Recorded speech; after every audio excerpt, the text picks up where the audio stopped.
Ahora veremos microeconomía, ¿no? La introducción, ¿no? A la microeconomía. Hablemos. Economía como ciencia social. A ver, economía es la ciencia social que estudia la forma en que una determinada sociedad asigna recursos escasos para satisfacer las innumeradas e ilimitadas necesidades de sus miembros.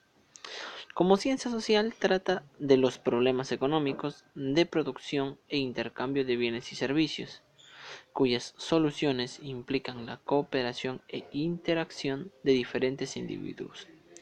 La actividad económica es la interacción entre unidades productoras, consumidoras e intercambio. Elementos básicos de la actividad económica son los recursos, las necesidades y los bienes. A ver, acá hay un intercambio, ¿no? En microeconomía acá hay un claro intercambio entre los productores y los consumidores. ¿No es así? Primero, ¿cómo son comunicados las necesidades y deseos en los individuos para que tales bienes y servicios sean abastecidos adecuadamente? Segundo, ¿cómo es que la sociedad provee de incentivos para que los individuos participen en la producción? Y tercero, ¿cómo organizar y maximizar la producción considerando los recursos existentes, la tecnología de producción y la tecnología de producción disponible?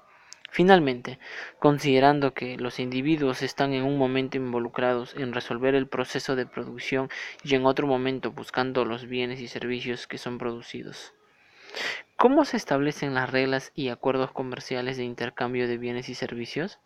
Entonces, frente a estos problemas, hay que entender el proceso de producción y en este caso, sin entrar a los detalles técnicos de producción. Estas relaciones de ingeniería de producción son sistematizadas en un modelo del análisis económico, ¿no? Hablemos de producción. Producción es llegar a convertir los recursos, ¿no? Los escasos recursos en bienes y servicios. Estos recursos son los factores de producción, todos los medios que se emplean para la producción de bienes y servicios.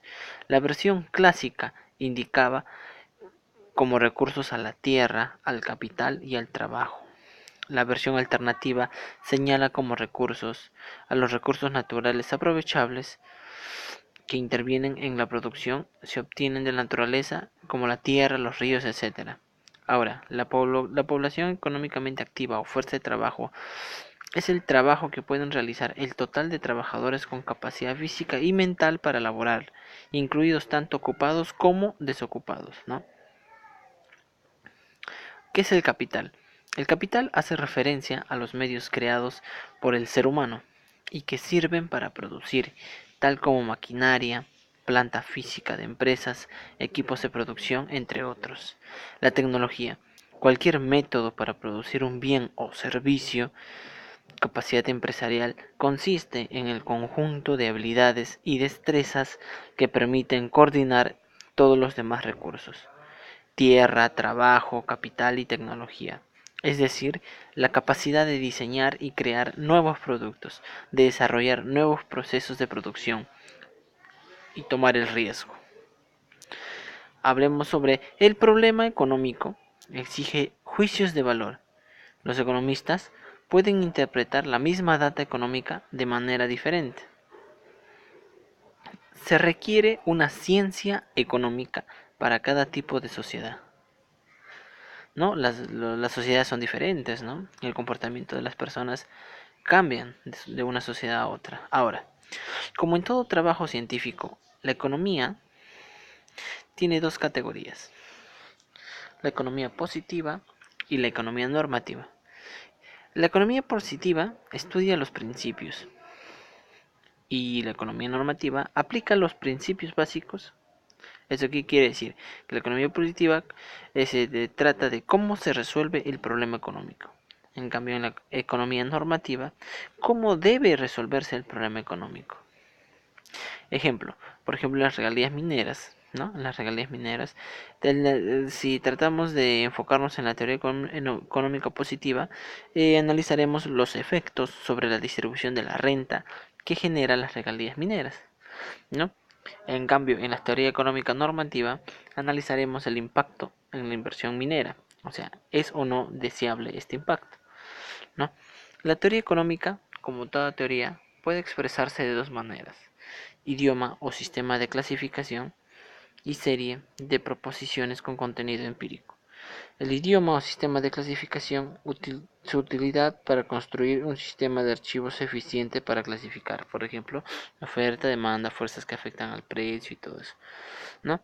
Y en la serie de proposiciones con contenido empírico son afirmaciones que pueden someterse a prueba, pretenden ser predicciones. Ejemplo, la curva de demanda tiene pendiente negativa, ¿no? Tenemos que analizar si es que tiene pendiente negativa o por qué tiene pendiente negativa. Ahora, en una economía de mercado, el sistema de precios guía las decisiones relacionadas a la producción, distribución y consumo de bienes y servicios.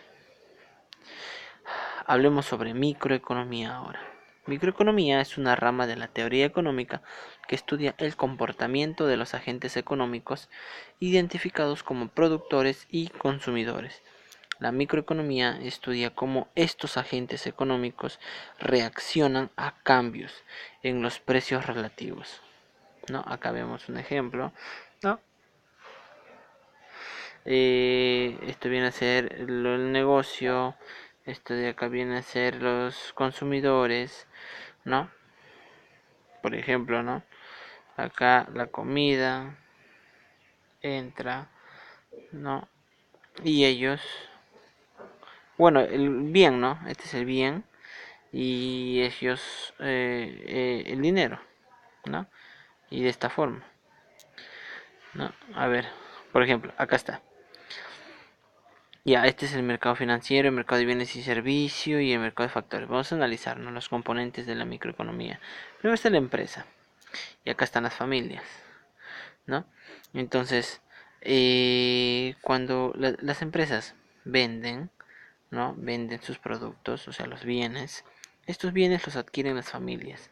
Entonces, las familias devuelven, porque es un intercambio, por el bien, su precio, ¿no? Y esto lo que pagan generan ingresos para la empresa. Entonces, ¿qué se genera acá? Un mercado de bienes y servicios. Pero, por ejemplo, en el mercado financiero, ¿no? En el mercado financiero son dineros entre los dos, ¿no? ¿No? El intercambio de dinero entre los dos. Ahora, el mercado de factores, ¿no? Por ejemplo, ellos necesitan trabajo, ¿no? Entonces ellos ofertan su trabajo, que son recibidos por la empresa, y la empresa, ¿qué es? Es el pago de esos factores, ¿no? El del factor trabajo, ¿no? Entonces, ¿qué genera? Un mercado de factores. A ver, esto representa la interrelación entre agentes primarios en una economía de mercado. Empresas, productores, familia, consumidores. Interactúan vía tres tipos de mercado. El mercado de producto, el mercado financiero y alquileres y el recurso empresarial. A ver, las flechas internas representan flujos de bienes y servicios, ¿no? Del productor al consumidor, inputs de familias a empresas.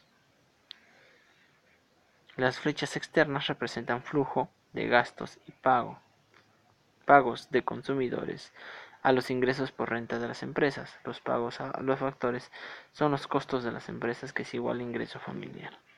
Ya, ahora, las flechas vía mercado financiero representan el flujo de ahorros típicos de las familias a las empresas y el flujo de pago de intereses del prestatario al prestamista.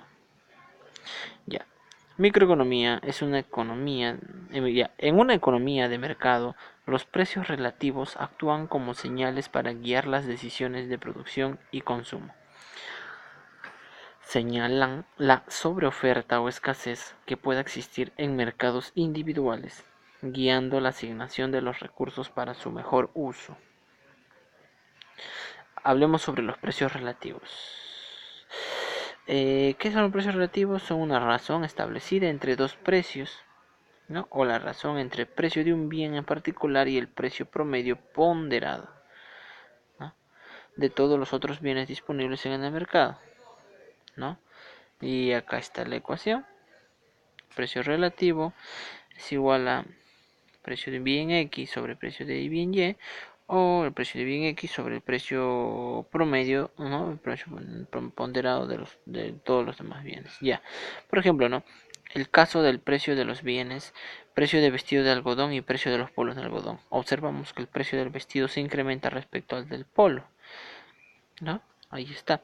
Esto guiará la preferencia del inversionista por asignar los recursos, mano de obra, maquinaria, materia prima para la producción de vestidos, sacando los escasos recursos de la producción alternativa que sustituyen los polos. Supongamos que en contraste encontramos que los precios de los polos comienzan a caer, ¿no? Los inversionistas reaccionan sacando sus escasos recursos de la producción de polos hacia la producción de vestidos. El resultado es el mismo, más vestidos y menos polos producidos. Aun cuando el precio de los vestidos no ha cambiado, los precios actuales incentivan a producirlos. En microeconomía se necesita establecer normas vía precios, ¿no? O sea, organizar la producción asignando los recursos entre los usos competitivos, ¿no? En donde una función de los precios de productos genera una función de costos, ¿no? Ahora, distribuir el producto en función de los precios del producto, es decir, dónde producir, dónde venderlos. Los precios sirven como indicadores de los lugares donde se desean con más intensidad los recursos. En una sociedad dinámica, se modifica el volumen de los recursos y cambian las formas en que se pueden utilizar. Mantener el aparato productivo, industrias, productos, empresas, mantener el progreso económico, precio del capital en función de la tasa de interés. Ajustar a corto plazo el consumo a la producción. El favoritismo, soborno, azar, el precio. El precio del mercado será igual a la cantidad disponible. Precios. Transmiten la información adecuada, crean incentivos para que se guíen por ella quienes usan los recursos, proporcionan incentivos a los dueños de los recursos para orientarse también por esta información. Precios, artificio complejo y sutil, riesgos, simplificación, justificación. El papel del mercado es determinar la remuneración por unidad de recurso. En una economía de mercado son muchos más fáciles los cambios de fortuna. La principal responsabilidad social de un negocio es ser productivo, crecer, crear empleos adecuados, generar progreso en su comunidad. La escasez es una situación física en la que la cantidad deseada de un recurso en particular es mayor que la cantidad disponible en ausencia de un sistema racionalizado, ordenado, normado. ¿Quién raciona, ordena, norma el sistema? La tradición y cultura establece las normas y costumbres. La planificación, el gobierno central, haciendo uso de tablas matemáticas, insume el consumo. Votación y procedimientos políticos se establecen en donde se establecen sistemas de comunicación referidos a la distribución de recursos a través de consensos, acuerdos o sistemas en los que la mayoría manda. El mercado a través de sistemas de precios. Bienes y servicios. Hablemos sobre bienes y servicios. Existen tres bienes y servicios: los finales o de consumo, los de producción o de capital y los intermedios. Los bienes y servicios finales o de consumo son directamente consumidos por los individuos para la satisfacción de necesidades. Los de producción o de capital son bienes requeridos para la producción de otros bienes. Y los bienes intermedios son bienes que son utilizados en alguna de las distintas etapas de producción y están parcialmente terminados, como lo es la tela, el hilo, etc. Los bienes y servicios deseados, los wants, y los bienes y servicios necesitados, los needs. Necesidad. ¿Qué es una necesidad? Son bienes y servicios requeridos para la sobrevivencia humana. Dependen de la naturaleza, clima, región. Son limitados y saciables. Los deseos son bienes y servicios determinados por la sociedad, la cultura. Son ilimitados y constituyen la fuente del problema de los sistemas económicos. En conclusión, la economía no es solo la producción de bienes y servicios. Igual importancia requiere el comprender cómo los deseos y necesidades de la población son comunicados al sistema económico, cómo involucrar a los individuos en el proceso de producción y cómo generar los incentivos para que los individuos dirijan sus talentos hacia áreas especializadas de producción y finalmente llegan a intercambiar los bienes y servicios, ¿no? Ahora hablemos en el próximo video, no, en este video, vamos a cortar, las matemáticas en la microeconomía. La economía se basa en la construcción de modelos de los fenómenos sociales. Modelo es una representación simplificada de la realidad, en el que se busca adoptar un modelo sencillo, que reúna las variables relevantes que permitan describir la situación económica que estamos examinando. A ver, en microeconomía todo tiene expresión matemática, ¿no? Por ejemplo, las ecuaciones lineales, como la siguiente, y igual a mx más b, donde b es una constante y m es la pendiente, ¿no? Hay que suponer la demanda. La demanda tiene que tenga una ecuación lineal, no P igual a 40 menos 8Q, ¿no? Donde P es el precio, 40 menos 8Q, Q es la cantidad, ¿no? Y oferta, P igual a 40 más 4Q. O ecuaciones cuadráticas, ¿no? Por ejemplo, la utilidad. La utilidad puede ser expresada como 24Q menos 3Q al cuadrado. Costo marginal, por ejemplo, ¿no? MC, 2Q al cuadrado menos 8Q más 20. Puede ser también ecuaciones polinómicas de tercer grado, de cuarto grado, de n grados. A ver, por ejemplo, la función de producción de corto plazo, Q es igual a menos 0.20 por L al cubo más 2 por L al cuadrado más 8L, ¿no? A principios básicos del análisis microeconómico. En economía se utiliza casi siempre un modelo basado en los dos principios siguientes. El principio de la optimización. Los individuos tratan de elegir las mejores pautas de consumo que están a su alcance. El principio del equilibrio. Los precios se ajustan hasta que la cantidad de demanda de individuos de un bien es igual a la que se ofrece. El principio de la optimización. Los individuos tratan de elegir las mejores pautas de consumo que estén a su alcance. Es razonable suponer que tratarán de elegir lo que desean y no lo que desean. El principio del equilibrio. Los precios se ajustan hasta que la cantidad que demandan los individuos de una cosa es igual a la que se ofrece. Normalmente el equilibrio exigirá que los actos de los agentes económicos sean mutuamente coherentes. Hablemos sobre los agentes económicos que en microeconomía interesan, ¿no? Por ejemplo, son los productores y los consumidores, ¿no? En donde su comportamiento optimizador de cada uno será lograr maximizar algo sujeto a determinadas restricciones. Veamos. A ver, los productores maximizan su utilidad, ¿no? El profits, ¿no? Sujeto a restricciones de la tecnología existente y al saber qué hacer, el know-how, ¿no? Y los consumidores sería maximizar su utilidad o satisfacción sujeto a restricciones de ingreso y precios de mercado. Entonces el problema del consumidor se resume así, donde tendremos que maximizar su utilidad, ¿no? Ahí tenemos la función objetivo, y las restricciones serían el precio por la cantidad del bien consumido, que tendrían que ser menor o igual al ingreso del consumidor. ¿Es así?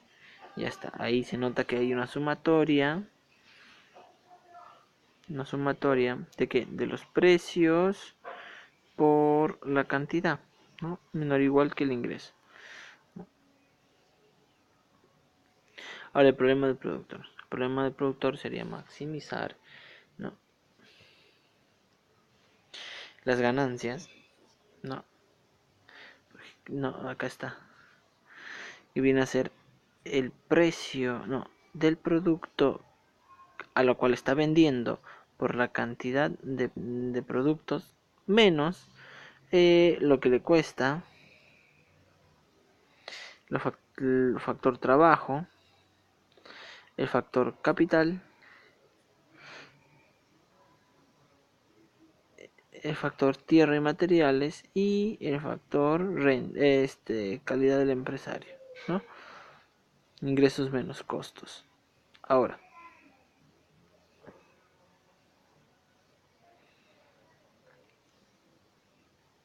los productores existen para convertir eficientemente los inputs en los bienes y servicios deseados, dado que los precios de los factores y de los productos están establecidos por un mercado de competencia. Eficiencia significa utilizar la tecnología de producción de la mejor manera posible. Las utilidades del empresario representan el premio por tomar el riesgo, enfrentar la demanda incierta para el producto y lograr la eficiencia en la producción respecto a los productos que compiten. Utilidades que son por lo menos igual a lo que él recibiría trabajando para otro. La eficiencia en el sentido de Pareto. Hablemos ahora sobre la eficiencia en el sentido de Pareto. Una situación económica es eficiente en el sentido de Pareto si no existe ninguna forma de mejora el bienestar de un grupo de personas sin empeorar el de algún otro. La conducta del consumidor. Los individuos eligen lo mejor que está a su alcance. Eficiencia en el sentido de Pareto. Es eficiente en el sentido de Pareto si no existe ninguna otra asignación que permita a todo el mundo disfrutar al menos del mismo bienestar y que mejore estrictamente el de algunas otras personas. A ver, los economistas suponen que los consumidores eligen la mejor cesta de bienes que puedan adquirir. Punto óptimo del consumidor, el principio de optimización. El óptimo del consumidor es la solución del problema que enfrenta todo individuo, maximizar la satisfacción que le brinda el consumo de diferentes bienes y servicios sujeto a la restricción de la cantidad M que el sujeto tiene para gastar y a los precios, ¿no? Acá está, ¿no? En donde la recta presupuestaria sería esta, ¿no? Esa.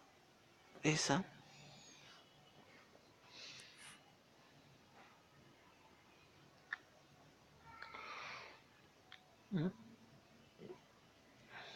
Y el conjunto de cestas es la parte sombreada, que cuestan exactamente M, ¿no? Es la red presupuestaria, es el conjunto de cestas que cuestan exactamente M.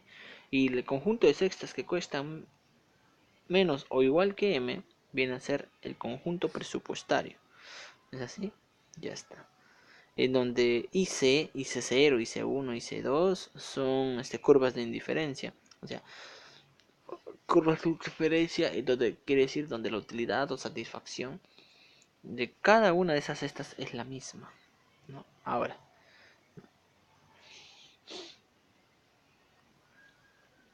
sin embargo, cualquier punto que cae dentro de la línea sombreada es un uso ineficiente del ingreso. ¿No es así? El punto V, por ejemplo, el punto V representa un uso eficiente, sin embargo, el consumidor puede lograr una mejor posición, ¿no? En R. A ver. En este punto V, la pendiente de la recta presupuestaria es mayor que la pendiente de la curva de indiferencia, ¿no? Ya está. En V, la utilidad marginal por dólar consumido en el bien X es menor que la utilidad marginal por dólar consumido en el bien Y.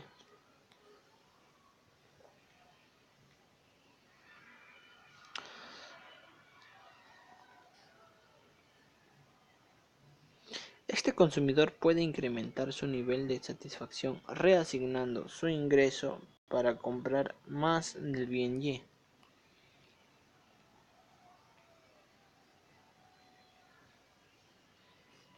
Entonces, la utilidad marginal de Y se reduce dado que el supuesto se rige a la utilidad marginal. Y comprará más del bien X, la utilidad del marginal del X incrementará. A ver, la reasignación del ingreso provocará un movimiento a lo largo de la recta presupuestaria de V hacia R, en este punto R, el consumidor encontrará el punto óptimo en la curva de indiferencia IC1. Estamos pues frente al principio de optimización del consumidor. En la curva de indiferencia IC2, el consumidor tiene un mayor nivel de satisfacción, pero está fuera de su presupuesto, por lo que nunca le permitirá una solución al problema del consumidor. La restricción presupuestaria. Supongamos cesta de consumo del individuo X1 y X2, donde X1 y X2 vienen a ser las cantidades que decide consumir el consumidor, ¿no? Tanto del bien 1 como del bien 2 respectivamente. Precios del bien 1, el precio es P1 y del bien 2 P2. Cantidad que el consumidor tiene para gastar es M, es su renta. Entonces la restricción presupuestaria vendría a ser el precio de bien 1, o sea P1, por la cantidad que piensa consumir de bien 2 más el precio del bien 2 por la cantidad del bien 2 menor o igual a su renta. El conjunto de cestas de consumo alcanzables a los precios P1, P2 y la renta M se denomina conjunto presupuestario del consumidor. ¿No? A ver, renta presupuestaria. La renta presupuestaria, conjunto de cestas que cuestan exactamente M, ¿no? P1 por X1 más P2 por X2 igual a M. ¿No es así? En donde, a ver, si queremos dibujar la renta presupuestaria, a la renta primero lo dividimos sobre el precio de bien 1 y a ese resultado es el punto en donde intersectan la renta presupuestaria y el eje de X1. Si queremos la intersección con el eje X2, hacemos lo mismo, M sobre P2 y nos salen esos puntos. Trazamos una recta que pase por esos dos puntos y esa es la recta presupuestaria. ¿Ya? A ver, ahora, la recta presupuestaria, ¿no? O sea, esta ecuación, esta, también puede expresarse de esta forma, ¿no? También puede expresarse de esta forma. En donde claramente, ¿no? El precio que estaba acá lo mandó a dividir, ¿no? Entonces, como teníamos X1 por precio 1 más precio 2, ¿no? Por X2, esto lo mandó a dividir y no, esto lo mandó a restar hacia la recta M, ¿no? Hacia la recta M y después el precio 2 lo mandó a dividir y salió esta ecuación. ¿Ya está bien? A ver.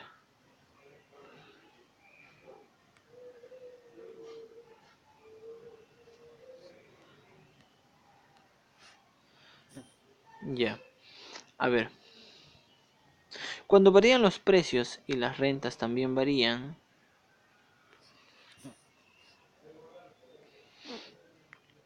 ¿cómo varía la renta presupuestaria? Cuando varían los precios y las rentas, también varían el conjunto de bienes que pueden adquirir el consumidor. A ver, por ejemplo, cuando aumenta la renta presupuestaria se desplaza paralelamente hacia afuera. No, en este caso si la renta aumentara, ¿no? Claro, cuando aumenta la renta presupuestaria se desplaza paralelamente hacia afuera. Ahí está, se nota claro, ¿no? ¿Por qué? ¿Por qué es así? Porque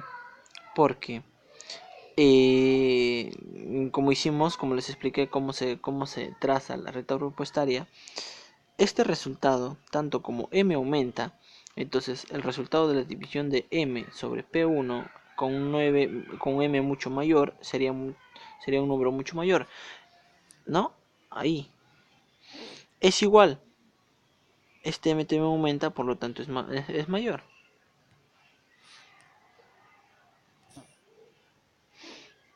¿No? Entonces así. A ver, ¿qué pasa si se encarece el bien 1? ¿No? Entonces la recta presupuestaria se vuelve más inclinada. ¿no? Nosotros tenemos acá el... a ver, ponemos cancelar.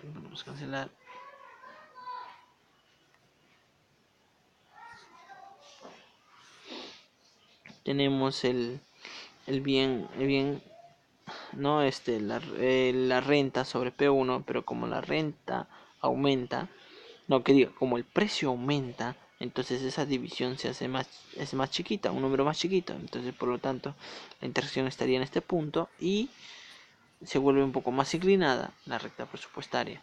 Ahora, ¿no? ¿Qué son los gustos con vértice? ¿No? Es un punto óptimo de consumo, es aquel en que la curva de indiferencia no tiene una tangente. ¿No? Si se dan cuenta, acá no hay una tangente. De esta curva de indiferencia no hay una tangente. ¿No? Este es un punto. Ahora, ¿no? ¿Qué es un punto de esquina? El óptimo de esquina. Este era el gusto con vértice, este es el óptimo de esquina, en donde el consumo óptimo implicaría consumir 0 unidades del bien 2. El bien 2, 0 unidades, ¿no? 0 unidades del bien 2. La curva de indiferencia no es tangente a la recta presupuestaria. Ahora, más de una tangencia. En esta figura hay 3 tangencias, pero solo 2 puntos óptimos. En este caso sería este y este. ¿Es así? Por lo que la condición de tangencia es necesaria, pero no suficiente. Ahora, elección óptima con sustitutos perfectos. Si los bienes son sustitutos perfectos, normalmente la elección óptima se encuentra en la esquina. No, en este caso la elección óptima. Ya. Ahora, la elección óptima con complementarios perfectos. Si los bienes son complementarios perfectos, las cantidades demandadas siempre se encuentran en la diagonal, ya que la elección óptima se halla en el punto en x1 es igual a x2, o sea, este punto. A ver, repasando, ¿no? Repasando. Acá tenemos una curva, ¿no? Donde tengo la recta presupuestaria, las curvas de indiferencia, ¿no? Donde se tiene que el óptimo es R, ¿no? Con una cantidad del bien X en X sub 0 y del bien Y en Y sub 0. Entonces, si incremento la renta, ¿no? El bienestar del individuo mejora, ¿no? Entonces está en un punto más alto. De R pasa a T. ¿No es así? Y la recta presupuestaria se va hacia la derecha, hacia afuera. ¿No es así? Ya. Ahora, se incrementa la renta, el individuo consume más de ambos bienes, tratándose, en este caso, de bienes normales. Bienes normales. Los dos son bienes normales. Ahora, el incremento en la renta. Al incrementar la renta, el individuo consume más de un bien normal, y menos del otro bien. Entonces el otro sería el bien inferior, ¿no? Si eso da, sería un bien inferior. Acá está explicando. El individuo consume más de un bien y menos del otro bien. Entonces el otro bien consume menos. Por ejemplo, en este caso el X, ¿no? Porque consume menos. ¿Eso qué quiere decir? Por ejemplo, ¿no? Se tiene una recta presupuestaria original acá, en R, en el punto R. Pero si aumentamos la renta, quiere decir que la recta presupuestaria asume esta línea, pero en este caso la curva de indiferencia está acá, en donde su punto óptimo estaría en este punto. Entonces, si vemos este punto, hace que la cantidad consumida de bien 1 disminuye de x1 a este punto, ¿no? Entonces x vendría a ser un bien inferior. Ahora hablemos del siguiente. Efectos de cambios en los precios del mercado.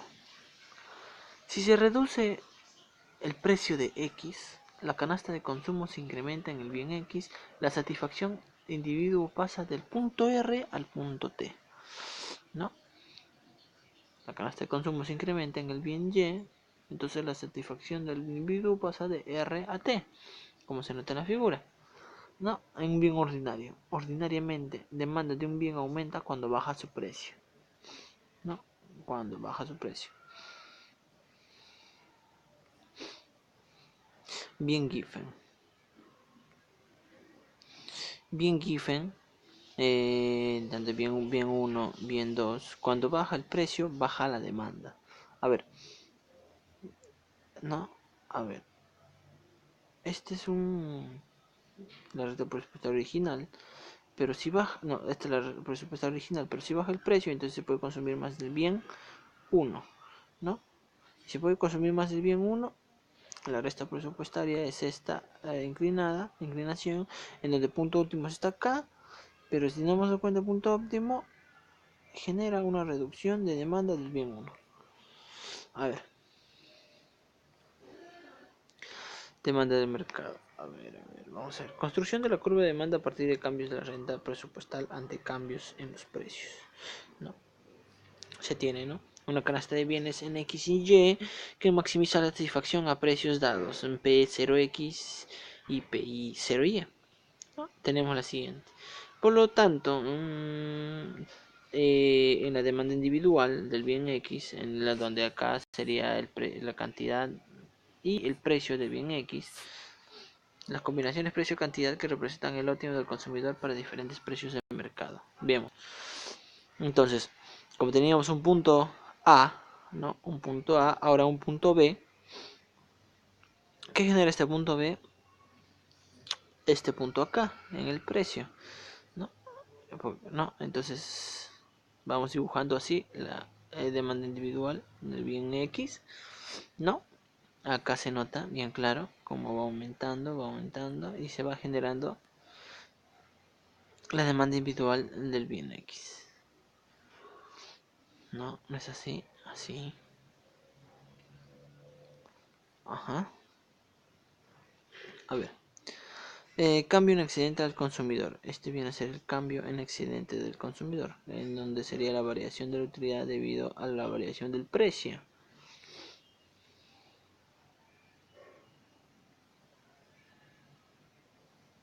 A ver, pasemos. ¿Cómo varía la demanda si el precio del bien 2 aumenta o disminuye? Si la demanda del bien 1 aumenta cuando sube el precio del bien 2, el bien 1 es sustituto del bien 2. A ver, entonces en este caso, la variación del precio del bien 1 sobre el precio del bien 2 es mayor que 0, en donde sustituye el consumo del bien más caro por el más barato.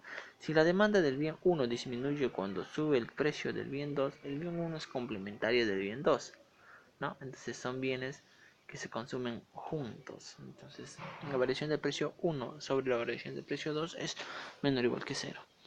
¿No? La curva inversa de la demanda mide el precio en función de la cantidad. La conducta de la demanda puede describirse como una secuencia de precios de reserva a lo que el consumidor está dispuesto a comprar otra unidad del bien. El precio de reserva mide el incremento de la utilidad necesaria para inducir al consumidor a elegir una unidad adicional del bien. Entonces, vamos a ver un resumen. La función demanda de un bien por parte del consumidor depende de los precios y de la renta. El bien normal se genera cuando la demanda aumenta ese bien, entonces aumenta, es cuando aumenta su renta. A un bien inferior, si la demanda disminuye, es porque la renta aumentó. ¿No? En todo caso, bien normal es si la demanda aumentará si es que aumenta la renta, y un bien inferior es que la demanda disminuye si es que aumenta la renta. Un bien ordinario es cuando la demanda disminuye cuando su precio sube, y un bien Giffen, la demanda de este bien disminuye cuando baja su precio. Si demanda de bien 1 aumenta cuando sube el precio del bien 2, entonces el bien 1 es sustituto del bien 2. Si la demanda del bien 1 desciende, este es un complemento del bien 2. La demanda inversa mide el precio al que se demanda una cantidad dada. Con esto acabamos. y la introducción a microeconomía. Vamos hecho más o menos todo lo que vamos a ver en los siguientes videos, pero en esta vez de manera más detallada. Así que espero que les haya gustado. Suscríbanse, por favor, denle like y compartan para que de alguna u otra manera puedan ayudar a sus demás compañeros. Y nos vemos hasta el próximo video. Adiós.